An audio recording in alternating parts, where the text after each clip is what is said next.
ನಮಸ್ಕಾರ. ಎಲ್ಲರಿಗೂ ಕನ್ನಡತಿ ಅಡುಗೆ ಚಾನಲ್ಗೆ ಸ್ವಾಗತ. ಇಲ್ಲಿ ನಾನು ಪಾವು ಕೆಜಿ ಅಂದ್ರೆ 250 ಗ್ರಾಮ್ ಆಗಷ್ಟು ಚವಳಿಕಾಯನ್ನು ತೊಗೊಂಡಿದ್ರಿ. ನಮ್ಮ ಉತ್ತರ ಕರ್ನಾಟಕದ ಕಡೆ ನಾವು ಇದನ್ನ ಚವಳಿಕಾಯಿ ಅಂತ ಕರಿತೀವಿ, ಕೆಲವು ಕಡೆ ಇದನ್ನ ಗೋರಿಕಾಯಿ ಅಂತಾನೂ ಕರೀತಾರೆ. ನಾ ಇದನ್ನ ಸೋಸ್ಬಿಟ್ಟು ತೊಗೊಂಡಿನಿ. ನಾವು ಇದನ್ನ ಸೋಸ್ಬಿಟ್ಟು ಅನ್ನಲ್ಲ, ಚವಳಿಕಾಯನ್ನ ಕಡದ್ಬಿಟ್ಟು ತೊಗೊಂಡಿವಿ ತರ್ತೀವ್ರಿ. ಈಗ ಈ ಫಸ್ಟ್ ಚವಳಿಕಾಯನ್ನ ತೊಳೆದ್ಬಿಟ್ಟು ತೊಗೋತೀನಿ ರೀ. ಇದನ್ನ ಚವಳಿಕಾಯಿ ಪಲ್ಯನೂ ನಮ್ಮ ಉತ್ತರ ಕರ್ನಾಟಕದ ಒಂದು ಸ್ಪೆಷಲ್ ರೆಸಿಪಿ ಅಂತಾನೂ ನೀವು ಕರಿಬೋದ್ರಿ. ನಾನು ಎರಡು ರೀತಿ ಮಾಡ್ತಾರೆ. ನಾನು ಯಾವ ರೀತಿ ಮಾಡ್ತೀನಿ ಅಂತ ಹೇಳಿ ನಾನು ಇವತ್ತು ಚವಳಿಕಾಯಿ ಪಲ್ಯನ ಮಾಡಿ ತೋರಿಸ್ತಾ ಇದ್ದೀನಿ. ಈಗ ಚವಳಿಕಾಯನ್ನು ಏನು ಮಾಡ್ಕೊಂಡಿದ್ದೀನಿ, ತೊಳೆದ್ಬಿಟ್ಟು ತೊಗೊಂಡಿದ್ದೀನಿ ನೋಡಿ. ಜವಳಿಕಾಯಲ್ಲಿನೂ ಎರಡು ರೀತಿ ಸಿಗ್ತವೆ. ಒಂದು ಹೈಬ್ರಿಡು ಸಿಗ್ತದೆ, ಇನ್ನೊಂದು ಜವಾರಿ ಚವಳಿಕಾಯಿನೂ ಸಿಗ್ತದೆ. ಇದು ಜವಾರಿ ಚವಳಿಕಾಯಿನೇ ಆದರೆ ಈಗ ಇದನ್ನು ತೊಳೆದ್ಬಿಟ್ಟು ತೊಗೊಂಡಿನಿ. ಈಗ ಇದನ್ನು ಕೆಲವರು ಹಾಗೇನೆ ಮಾಡ್ತಾರೆ, ಆದರೆ ಹುರಿದು ಮಾಡ್ಬೇಕ್ರಿ. ಹುರಿದು ಮಾಡೋದ್ರಿಂದ ಟೇಸ್ಟ್ ತುಂಬಾ ಚೆನ್ನಾಗಿ ಬರ್ತದೆ ನೋಡಿ. ನಾನು ಕಡಾಯಲ್ಲಿ ಹಾಕಿದ್ದೀನಿ. ಈಗ ನೀರಿನಲ್ಲಿ ತೊಳೆದ್ಬಿಟ್ಟು ತೊಗೊಂಡಿನಿ, ಅಂದ್ರೆ ನೀರಲ್ಲಿ ಹಾಕಿ ತೊಳೆದಿನಲ್ರಿ. ಅದಕ್ಕೊಂದು ಸ್ವಲ್ಪ ನೀರಿನ ಅಂಶ ಆರು ತನಕನೂ ಹಾಗೆ ಹೈ ಫ್ಲೇಮ್ದಲ್ಲಿ ಇಟ್ಟನೆ ಹುರಿದ್ಬಿಟ್ಟು ತೊಗೋಬೇಕ್ರಿ. ಆ ನೀರಿನ ಅಂಶ ಎಲ್ಲ ಆರಿದ್ಮೇಲೆ ನೋಡಿ, ಬೇಗನೆ ಆರ್ತದೆ. ತೆವೆ ಒಳಗೆ ಬೇಕಂದ್ರೂ ನೀವು ಹುರಿದ್ಬಿಟ್ಟು ತೊಗೋರಿ. ಇದಕ್ಕೆ ನಾನಿಲ್ಲಿ 1 ಸ್ಪೂನ್ ಆಗಷ್ಟೇ ಎಣ್ಣೆಯನ್ನು ಹಾಕಿಬಿಟ್ಟು ಈಗ ಹೈ ಫ್ಲೇಮ್ದಲ್ಲಿ ಇಟ್ಟನೆ ಹುರಿದ್ಬಿಟ್ಟು ತೊಗೋತೀನಿ ನೋಡಿ. ಆ ಚವಳಿಕಾಯಿ ಮೇಲೆ ಚಿಕ್ಕ ಚಿಕ್ಕ ಬ್ಲ್ಯಾಕ್ ಸ್ಪಾಟ್ಸ್ ಬರೋವರೆಗೂ ಹುರಿದ್ಬಿಟ್ಟು ತೊಗೋಬೇಕು ನೋಡಿರಿ. ಇದನ್ನು ಕೆಲವರು ಹಾಗೆ ಮಾಡ್ತಾರೆ ಚವಳಿಕಾಯನ್ನು, ಆದರೆ ಹಾಗೆ ಮಾಡೋದಕ್ಕಿಂತ ಈ ರೀತಿ ಹುರಿದ್ಬಿಟ್ಟು ಮಾಡೋ ಟೇಸ್ಟು ತುಂಬಾ ಚೆನ್ನಾಗಿ ಬರ್ತದೆ ರೀ. ನೋಡಿ, ನಮ್ಮ ಮನೆಯಲ್ಲಿ ನಾನು ಯಾವ ರೀತಿ ಮಾಡ್ತಾಯಿದ್ದೀನಿ, ಎರಡು ರೀತಿ ಮಾಡ್ತೀನಿ. ಒಂದು ರೀತಿಯನ್ನು ಇವತ್ತು ನಾನು ಮಾಡಿ ತೋರಿಸ್ತಾ ಇದ್ದೀನಿ ನೋಡಿ. ಚವಳಿಕಾಯಿ ತುಂಬ ಎಳೆಯೋದವ್ರಿ, ಎಷ್ಟು ಎಳೆ ಇರ್ತದಲ್ಲ ಪಲ್ಯನೂ ಅಷ್ಟೇ ಟೇಸ್ಟ್ ಚೆನ್ನಾಗಾಗ್ತದೆ ನೋಡಿ. ಈಗ ಮೇಲೆ ಸ್ಪಾಟ್ಸ್ ಬರೋವರೆಗೂ ಹೈ ಫ್ಲೇಮ್ದಲ್ಲಿಟ್ಟನೆ ಹುರಿದ್ಬಿಟ್ಟು ತೊಗೊಂಡಿ ನೋಡಿ. ಈ ರೀತಿ ಚಿಕ್ಕ ಚಿಕ್ಕ ಸ್ಪಾಟ್ಸ್ ಬಂದರೆ ಸಾಕ್ರಿ. ಈಗ ಚವಳಿಕಾಯಿ ಹುರಿದಾವೆ. ಈಗ ಗ್ಯಾಸನ್ನು ಆಫ್ ಮಾಡಿದ್ದೀನಿ ರೀ. ಈಗ ಮುಚ್ಚಿಡ್ತೀನಿ ರೀ. ಅವಾಗ ಇನ್ನಷ್ಟು ಸ್ಟೀಮ್ ಗತ್ಲೆ ಆಗಿ ಅದು ಸಾಫ್ಟ್ ಆಗ್ತದೆ ರೀ ಚವಳಿಕಾಯಿ. ಇದು ನನ್ಕಂತಕ್ಕ 5 ನಿಮಿಷ ಸೈಡಿಗೆ ಇಡ್ತೀನಿ. ಈಗ ಮಸಾಲೆಯನ್ನು ರೆಡಿ ಮಾಡ್ಕೊತೀನಿ ರೀ. ಇದಕ್ಕೆ ನಾನು ಮಿಕ್ಸಿ ಜಾರಿಗೆ ನಾನು ಇಲ್ಲಿ ಏನು ಮಾಡ್ತಾಯಿದ್ದೀನಿ, 6 ಮೆಣಸಿನ್ಕಾಯಿನ ಹಸಿ ಮೆಣಸಿನ್ಕಾಯಿನ ಹಾಕ್ತಾಯಿದ್ದೀನಿ. ಖಾರ ನೀವು ನೋಡ್ಬಿಟ್ಟು ಹಾಕೋರಿ. ಇವು ಜಾಸ್ತಿ ಖಾರ ಏನಿಲ್ಲ, ಅದಕ್ಕೆ 6 ಮೆಣಸಿನ್ಕಾಯಿನ ಹಾಕಿದ್ದೀನಿ ನಾನು. ಇದಕ್ಕೆ 1 ಗಡ್ಡಿ ಬೆಳ್ಳುಳ್ಳಿಯನ್ನು ಹಾಕಿದ್ದೀನಿ ರೀ. ಸಣ್ಣ ಬೆಳ್ಳುಳ್ಳಿ ಎಸಳದ ಒಂದು 10ರಿಂದ 12 ಅದಾವೆ ರೀ.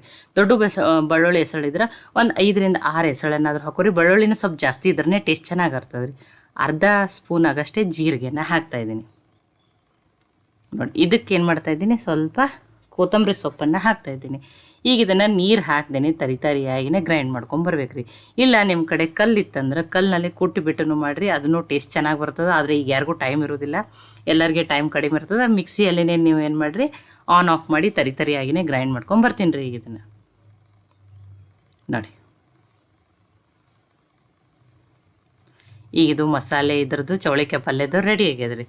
ಈಗ ಇದು ನಾನು ಸೈಡಿಗೆ ಇಡ್ತೀನಿ ರೀ. ಈಗ ನೋಡಿ, 5 ನಿಮಿಷ ಮುಚ್ಚಿಟ್ಟಿದ್ದಲ್ರಿ, ಇನ್ನಷ್ಟು ಸ್ಟೀಮ್ ಆಗಿ ನೋಡಿ ಅವು ಚವಳಿಕಾಯಿನೂ ಏನಾಗಿರ್ತಾವೆ ರೀ, ಮೆತ್ತಗಾಗಿರ್ತಾವೆ ನೋಡಿ. ಈ ರೀತಿ ಸ್ವಲ್ಪ ಮುಚ್ಚಿಡ್ರಿ, ತುಂಬಾ ಸಾಫ್ಟ್ ಆಗ್ತಾವೆ. ಜಾಸ್ತಿ ಕುದಿಸ್ಕೊಳ್ದು ಹತ್ತೋದಿಲ್ಲ ರೀ. ಈಗ ಕುಕ್ಕರ್ನಲ್ಲೇ ಮಾಡಿ ತೋರಿಸ್ತಾ ಇದ್ದೀನಿ. ದೊಡ್ಡ ಸ್ಪೂನ್ದಿಂದನೇ 1 ಸ್ಪೂನ್ ಆಗಷ್ಟೇ ಎಣ್ಣೆಯನ್ನು ಹಾಕ್ತಾಯಿದ್ದೀನಿ. ಸಣ್ಣ ಸ್ಪೂನ್ ಇದ್ದರೆ 2 ಸ್ಪೂನ್ ಹಾಕ್ರಿ. ಎಣ್ಣೆ ಕಾಯ್ದ ಮೇಲೆ 1/4 ಟೀ ಸ್ಪೂನ್ ಆಗಷ್ಟೇ ಸಾಸಿವೆ, 1/4 ಟೀ ಸ್ಪೂನ್ ಅಲ್ಲೇ ಜೀರಿಗೆ ಅರೆಕನೂ ಹಾಕಿಲ್ಲ, ಅದಕ್ಕೆ 1/4 ಟೀ ಸ್ಪೂನ್ ಆಗಷ್ಟೇ ಜೀರಿಗೆನೆ. ಸಾಸಿವೆ ಜೀರಿಗೆ ಚಟಪಟ ಅಂದಮೇಲೆ 1 ದೊಡ್ಡ ಈರುಳ್ಳಿ ಮತ್ತು ಸ್ವಲ್ಪ ಕರಿಬೇವು ಸೊಪ್ಪನ್ನು, ಈರುಳ್ಳಿಯನ್ನು ಸಣ್ಣದಾಗಿ ಕಟ್ ಮಾಡಿ ಹಾಕ್ತಾಯಿದ್ದೀನಿ. ಅದು ಸ್ಪ್ರಿಂಗ್ ಆನಿಯನ್ ಅಥವಾ ತೊಪ್ಪಲು ಉಳ್ಳಾಗಡ್ಡಿ ಇರ್ತದಲ್ಲ, ಅದು ಇದ್ರೂ ಹಾಕ್ರಿ. ಟೇಸ್ಟ್ ಈ ಗಡ್ಡಿ ಈರುಳ್ಳಿಗಿಂತನೂ ಟೇಸ್ಟ್ ಚೆನ್ನಾಗಿ ಬರ್ತದೆ ರೀ. ಅದು ಇದ್ದಿದ್ದಿಲ್ಲ ಅಂತ ಹೇಳಿ ನಾನು ಇದನ್ನೇ ಹಾಕಿದ್ದೀನಿ. ಆದರೆ ಇದು ಚವಳಿಕಾಯಿ ಪಲ್ಯಕ್ಕೆ ಅದು ತೊಪ್ಪಲು ಉಳ್ಳಾಗಡ್ಡಿ ಹಾಕ್ಬೇಕ್ರಿ, ಅಥವಾ ಅದೇನು ಸ್ಪ್ರಿಂಗ್ ಆನಿಯನ್ ಇರ್ತದೆ ಅದು ಹಾಕಿದ್ರೆ ಟೇಸ್ಟ್ ಚೆನ್ನಾಗಿ ಬರ್ತದೆ ನೋಡಿ. ಈಗ ಎಣ್ಣೆಯಲ್ಲೇ 1/4 ಟೀ ಸ್ಪೂನ್ ಆಗಷ್ಟೇ ಅರಿಶಿಣನ ಹಾಕ್ತಾಯಿದ್ದೀನಿ. ಕಲರ್ನು ಚೆನ್ನಾಗಿ ಬರ್ತದೆ. ಈರುಳ್ಳಿ ಸಾಫ್ಟ್ ಆಗೋವರೆಗೂ ಹೈ ಫ್ಲೇಮ್ದಲ್ಲಿಟ್ಟನೆ ಬೇಯಿಸ್ಬಿಟ್ಟು ತೊಗೋತೀನಿ ನೋಡಿ. ಈಗ ಏನಾಗಿದೆ, ಈರುಳ್ಳಿ ಸಾಫ್ಟ್ ಆಗಿದೆ ರೀ. ಈಗ 1 ಈರುಳ್ಳಿಯನ್ನು ಹಾಕಿದ್ದೀನಿ ನೋಡಿ. ಇದಕ್ಕೆ ನಾನೀಗ ಆ ಮಸಾಲೆಯನ್ನು ಏನು ರೆಡಿ ಮಾಡ್ಕೊಂಡಿದ್ದಲ್ರಿ, ಹಸಿ ಮೆಣಸಿನ್ಕಾಯಿನ ಅದನ್ನು ಹಾಕ್ತಾಯಿದ್ದೀನಿ. ಇವು ಜಾಸ್ತಿ ಖಾರ ಇಲ್ಲ ಮೆಣಸಿನ್ಕಾಯಿ ಅಂತ ಹೇಳಿ ಹಾಕಿದ್ದೀನಿ. ನೀವು ಖಾರ ಇರೋ ಮೆಣಸಿನ್ಕಾಯಿ ಇದ್ದರೆ ನಿಮಗೆ ಎಷ್ಟು ಬೇಕೋ ಖಾರನ ನೋಡಿಬಿಟ್ಟು ಹಾಕೋರಿ. ಹಸಿ ಬೆಳ್ಳುಳ್ಳಿ ಅದೆಲ್ಲ ಹಸಿ ಇದಿರ್ತದಲ್ಲ, ಇದನ್ನು ಮೀಡಿಯಮ್ ಫ್ಲೇಮ್ದಲ್ಲಿಟ್ಟನೆ ಆ ಈರುಳ್ಳಿ ಜೊತೆ 1 ನಿಮಿಷ ಆಗಷ್ಟು ಹಸಿ ವಾಸನೆ ಹೋಗೋವರೆಗೂ ಬೇಯಿಸ್ಬಿಟ್ಟು ತೊಗೋರಿ. ಇದಕ್ಕೆ ನಾನೀಗ ಉಪ್ಪನ್ನು ಹಾಕ್ಬಿಡ್ತೀನಿ ನೋಡಿ. ಮಸಾಲೆ ಒಂದು ಸ್ವಲ್ಪ ಮೀಡಿಯಮ್ ಫ್ಲೇಮ್ದಲ್ಲಿಟ್ಟ ಚೆನ್ನಾಗಿ ಬೇಯಿಸ್ಬಿಟ್ಟು ತೊಗೋರಿ ನೋಡಿ. ಈಗ ಮಸಾಲೆ ಏನಾಗೈತಿ, ಚೆನ್ನಾಗಿ ಬೇಯ್ದದ್ರಿ ಇದೆಲ್ಲನೂ. ಈಗ ಚವಳಿಕಾಯನ್ನು ಏನು ಹುರಿದಿಟ್ಕೊಂಡಿದ್ದಲ್ಲ ಅದನ್ನು ಹಾಕ್ಕೊಂಡ್ರಿ. ಕೆಲವೊಬ್ರು ಇದಕ್ಕೆ ಪಲ್ಯ ಕ್ವಾಂಟಿಟಿ ಜಾಸ್ತಿ ಆಗೋಕ್ಕೆ ಒಂದು ಸ್ವಲ್ಪ ನೆನೆಸಿಟ್ಕೊಂಡಿರುವಂಥ ತೊಗರಿಬೇಳೆ ಅಥವಾ 1 ಕುದಿ ಕುದಿಸಿರುವ ತೊಗರಿಬೇಳೆನೂ ಹಾಕ್ತಾರೆ. ನಾನೇನಿಲ್ಲ, ಹಾಗೇನೆ ಮಾಡಿ ತೋರಿಸ್ತಾ ಇದ್ದೀನಿ ನೋಡಿ. ನಿಮಗೆ ಬೇಳೆಕಾಳು ಸ್ವಲ್ಪ ಕ್ವಾಂಟಿಟಿ ಜಾಸ್ತಿ ಆಗ್ತದೆ ಅಂತ ಹೇಳಿ ಆ ರೀತಿ ಬೇಳೆಕಾಳನ್ನು ಹಾಕಿ ಮಾಡ್ತಾರೆ. ಆ ಮಸಾಲೆ ಜೊತೆ ಹುರಿದಿರುವ ಚವಳಿಕಾಯನ್ನೆಲ್ಲನೂ ಏನು ಮಾಡ್ಕೊಂಡಿದ್ದೀನಿ, ಮಿಕ್ಸ್ ಮಾಡ್ಕೊಂಡಿದ್ದೀನಿ ನೋಡಿ. ಇದಕ್ಕೆ ಇನ್ನೂ ಟೇಸ್ಟ್ ಜಾಸ್ತಿ ಆಗಕ್ಕೆ ಇದಕ್ಕೆ ಅರ್ಧ ಟೀ ಸ್ಪೂನ್ ಆಗಷ್ಟೇ ಖಾರಾಳ ಪುಡಿಯನ್ನು ಹಾಕ್ತಾಯಿದ್ದೀನಿ. ನಮ್ಮ ಕಡೆ ನಾವು ಖಾರಾಳ ಅಂತೀವಿ, ಕೆಲವೊಂದು ಕಡೆ ಇದನ್ನು ಗುರೆಳ್ಳು ಅಥವಾ ಹುಚ್ಚೆಳ್ಳು ಪುಡಿ ಅಂತಲೂ ಕರೀತಾರೆ. ಅದನ್ನು ಹುರಿದ್ಬಿಟ್ಟು ಪೌಡ್ರ್ ಮಾಡಿ ಇಟ್ಕೊಂಡಿರ್ತೀವಿ. 1 ಸ್ಪೂನ್ ಆಗಷ್ಟೇ ಶೇಂಗಾ ಪುಡಿ, ಹುರಿದಿರುವ ಶೇಂಗಾ ಪುಡಿಯನ್ನು ಹಾಕ್ತಾಯಿದ್ದೀನಿ ರೀ. ಈಗ ಇದನ್ನು ಮಿಕ್ಸ್ ಮಾಡ್ಕೊಂಡ್ರಿ. ನೋಡಿ ಆಲ್ರೆಡಿ ಚವಳಿಕಾಯಿನೂ ಎಳಿವದವ್ರಿ, ಆಮೇಲೆ ಮುಚ್ಚಿಟ್ಟೋದ್ರಿಂದ ಮೆತ್ತಗೂ ಆಗಿರ್ತಾವೆ. ಈಗ ನೋಡಿ ಈಗ ಆ ಮಿಕ್ಸಿ ಜಾರಿಗೇ ಒಂದು ಸ್ವಲ್ಪ ನೀರು ಹಾಕಿ, ಒಂದು 4-5 ಸ್ಪೂನ್ ಆಗಷ್ಟು ಅಷ್ಟೇ ನೀರು ಹಾಕಿಬಿಟ್ಟು ಮುಚ್ಚಿ ಮೀಡಿಯಮ್ ಫ್ಲೇಮ್ದಲ್ಲಿಟ್ಟೆ ಒಂದೇ ಸೀಟಿಯನ್ನು ತೊಗೋತೀನಿ ರೀ. ಇದು ಕುಕ್ಕರ್ ಸೀಟಿಯಾಗಿ ಕುಕ್ಕರ್ ಬರೋ ತನಕನೂ ನಾನು ಏನು ಮಾಡ್ತಾಯಿದ್ದೀನಿ, ಈಗ ಬಿಸಿ ಚಪಾತಿಯನ್ನು ಮಾಡ್ಕೋತೀನಿ. ಈ ಚವಳಿಕಾಯಿ ಪಲ್ಯಕ್ಕೆ ಚಪಾತಿ ಅಂತೂ ಬೆಸ್ಟ್ ಕಾಂಬಿನೇಷನ್. ಆಲ್ರೆಡಿ ಹಿಟ್ಟನ್ನು ಕಲಸಿಟ್ಟಿನಿ ರೀ, ನಾನು ಚಪಾತಿಯನ್ನು ಮಾಡಿಬಿಟ್ಟು ತೋರಿಸ್ತೀನಿ ನೋಡಿರಿ. ನೋಡಿ ಕೈಗೊಂದು ಸ್ವಲ್ಪ ಎಣ್ಣೆ ಹಚ್ಚಿಬಿಟ್ಟು ನೋಡಿರಿ, ಈಗ ಒಂದು ಸ್ವಲ್ಪ ಅವಾಗೆ ನಾದಿಟ್ಟಿದ್ದೆ, ಒಂದು ಅರ್ಧ ಗಂಟೆ ಆಯ್ತದು ಗೋಧಿ ಹಿಟ್ಟನ್ನು ನಾದಿಟ್ಬಿಟ್ಟು. ನೋಡಿ ನಾನು ಎಷ್ಟು ಮೆತ್ತ ಕಲಿಸ್ಕೊತೀನಿ ನೋಡಿರಿ. ಹಿಟ್ಟನ್ನು ಎಷ್ಟು ಮೆತ್ತ ಕಲಿಸ್ಕೊತಿರಲ್ಲ ಅವಾಗ ಚಪಾತಿ ತುಂಬಾ ಏನಾಗಿ ಸಾಫ್ಟಾಗಿ ಬರ್ತಾವೆ ನೋಡಿರಿ. ನಾನು 2 ಪದರಿನ ಚಪಾತಿಯನ್ನು ಮಾಡಿಬಿಟ್ಟು ತೋರಿಸ್ತಾ ಇದ್ದೀನಿ. ಈಗ ನೋಡಿ ಒಂದು ಚಪಾತಿಯನ್ನು ನಿಮಗೆ ಮಾಡಿ ಲಟ್ಟಿಸಿ ಬೇಯಿಸ್ಬಿಟ್ಟು ತೋರಿಸ್ತೀನಿ ನೋಡಿರಿ. ನೋಡಿ ಬಿಸಿ ಬಿಸಿ ಚಪಾತಿ ಚವಳಿಕಾಯಿ ಅಥವಾ ಬಿಸಿ ರೊಟ್ಟಿ ಜೊತೆ ಅಂತೂ ಇದು ಬೆಸ್ಟ್ ಕಾಂಬಿನೇಷನ್ ರೀ ಈ ಚವಳಿಕಾಯಿ ಪಲ್ಯ. ನೋಡಿ ನಾನು ನಿಮ್ಗೆ ಚಪಾತಿಯನ್ನು ಲಟ್ಟಿಸ್ಬಿಟ್ಟು ತೋರಿಸ್ತೀನಿ. ಒಬ್ಬರು 3 ಪದರಿನ ಚಪಾತಿ ಮಾಡ್ತಾರೆ, ನಾ ಅದನ್ನೂ ಮಾಡ್ತೀನಿ. ಇವತ್ತು ನಿಮಗೆ 2 ಪದರಿನ ಚಪಾತಿಯನ್ನು ಮಾಡಿ ತೋರಿಸ್ತಾ ಇದ್ದೀನಿ ನೋಡಿರಿ. ನೋಡಿ ಸ್ವಲ್ಪನೇ ಎಣ್ಣೆ ಹಚ್ಚಿಬಿಟ್ಟು ಈ ರೀತಿ ಒಂದು ಸಲ ಮಡಿಚಿಬಿಟ್ಟು ನೋಡಿ, ಈಗ ಒಂದೇ ಒಂದು ಟೈಮ್ ಇಷ್ಟು ಎಣ್ಣೆ ಹಚ್ಕೊಂಡ್ಬಿಟ್ರೆ ಆಯ್ತು ರೀ. ಆಮೇಲೆ ಬೇಯಿಸು ಮುಂದದು ನಾನು ಏನು ಮಾಡಲ್ಲ, ಮೇಲೆ ಯಾವುದೇ ರೀತಿ ಎಕ್ಸ್ಟ್ರಾ ಎಣ್ಣೆನ ಹಚ್ಚಲ್ರಿ. ನೋಡಿ ದಂಡಿ ಜಕ್ಕೊಂಡು ಚೆಂದಂಗೆ ತೀಡ್ರಿ. ನೋಡಿ ದಂಡಿ ಎಷ್ಟು ಬೇಕಷ್ಟು ನೀವು ತೆಳುವಾಗಿನ ಚಪಾತಿಯನ್ನು ಮಾಡ್ಕೊಬೋದು ನೋಡಿರಿ. ನೋಡಿ ಆ ಹೋಳಿಗೆ ಮಾಡೋ ಶೀಟ್ ಇರ್ತೈತಿಲ್ಲ, ನೀವು ಅದ್ರ ಮೇಲೆ ಆದ್ರೂ ಮಾಡ್ಬೋದು, ನಡೀತದೆ ರೀ. ಅದನ್ನು ನಾವು ಡೈಲಿ ಇದ್ರ ಮೇಲೆ ಈ ಚಪಾತಿ ತಗಡ ಮೇಲೇ ಚಪಾತಿಯನ್ನು ಮಾಡ್ತೀವಿ ರೀ. ನೋಡಿ ಈಗ ಇದನ್ನೇ ಬೇಯಿಸ್ಬಿಟ್ಟು ತೊಗೊಳ್ರಿ. ಆಲ್ರೆಡಿ ತೆವೆನೂ ಕಾಯ್ಲಿಕ್ಕೆ ಇಟ್ಟಿದ್ದೆ, ತೆವೆನೂ ಚೆನ್ನಾಗಿ ಕಾಯ್ದದ ನೋಡಿರಿ.